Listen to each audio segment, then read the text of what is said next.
Moi, c'est Gwenaëlle de Feuille Argent, et je suis la princesse d'un royaume en déchéance comme les autres. La solution de mon conseiller Slibarbe pour sauver le royaume, un mariage arrangé avec le prince Maléficius Toxiqueur du royaume des ombres. Oh non, c'est un être vil, cruel et toxique. Il paraît qu'il a largué son ex par pigeon voyageur. Ça m'a l'air un peu dark, mais bon, je suis sûr que ça va aller. Il peut pas être si méchant aussi. En fait, il est super méchant, et la première fois que je le rencontre, il sort juste de son bain de sang de chaton, et il a même enfilé ses chaussons en peau de phoque. Oh, mais il porte une petite boucle d'oreille, trop mignon.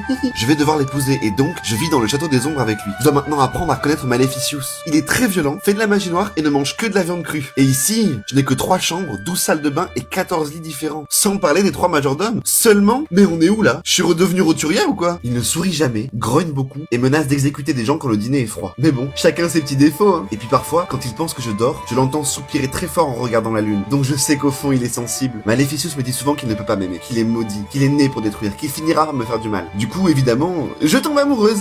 Non mais parce qu'au moins il prévient quoi, pas comme mon ex. Un jour, je découvre que je suis la seule à pouvoir calmer sa magie noire grâce à un pouvoir ancien et caché que j'ignorais totalement posséder. Apparemment, je suis la réincarnation de la déesse de la lumière disparue il y a plus de 1000 ans. C'est fou parce que personne ne me l'avait jamais dit. Même moi je savais pas. En fait, on est les opposés. Et comme dit le proverbe, l'habit ne fait pas le... Ah non, c'est pas ça. Pendant la grande cérémonie de mariage, un royaume rival attaque. Maléficius entre dans une rage incontrôlable et massacre tout le monde pendant que je crie son prénom en robe blanche, les cheveux au vent. Grâce au pouvoir de l'amour, il se calme. C'est un autre pouvoir encore ça. Après ça, il promet de changer. Et moi, je le crois. Fini d'exécuter les gens. Maintenant, il les enferme à vie. C'est beaucoup plus propre. Voilà. Un jour, alors que je dois annoncer à Maléficius que je suis enceinte, j'entends le dieu de la lumière me dire que je vais devoir choisir entre lui et Maléficius et qu'en fait, c'est de lui que je suis enceinte. Oh non, mais comment est-ce possible? Comment vais-je pouvoir l'annoncer à Maléficius? C'est son grand rival. Je sens que cette année va être un peu mouvementée.